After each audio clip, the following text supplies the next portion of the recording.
Hey guys, oh boy, talk about an emotional roller coaster ride.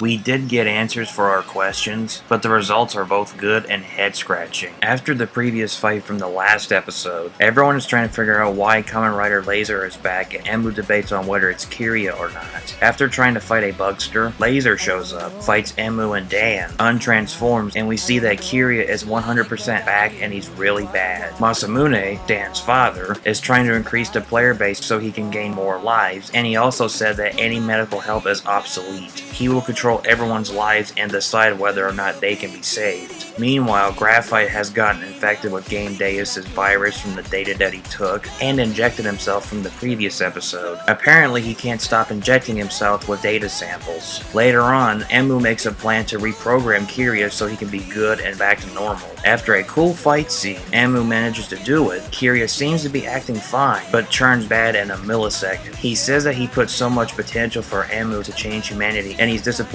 that he didn't fulfill his wishes. He leaves. Masamune gives Hiro a new gashet called Tattle Legacy, and Dan manages to build the Hyper Muteki gashet for the next episode. Well, what's the progress so far? The story is still going strong. The characters are doing great. The action and special effects are amazing as usual, and the prologue before the opening was actually neat. We haven't got those since a few episodes ago. Usually they show up after the opening and recap what's going on. There isn't much focus on Hiro, except for the beginning and ending, since it's based on Kiriya. Speaking of Kiriya, let's talk about it. Now, a lot of us are wondering why he has come back. Thankfully, we do get some answers. He was revived by Masamune and made him his third in command. He's a bugster, and just like Dan, he's level 0. While some of the answers are good, there's one that puzzles me. Like I said before, when Emu does reprogram Kiriya, he becomes good and turns bad quickly. Turns out that Kiriya acts on his own will and he wasn't programmed by Kronos, which is what I thought before until this reveal. Also, he whispers something into Emu's ear. He immediately gets mad and punches Kiriya. A lot of people are confused and wanted to know what he said to Emu. Here's my theory on this, and I'm sure people can agree with this. Kiriya is probably acting as a double agent by pretending to join Kronos, and Emu told him to act it out. That's what I think,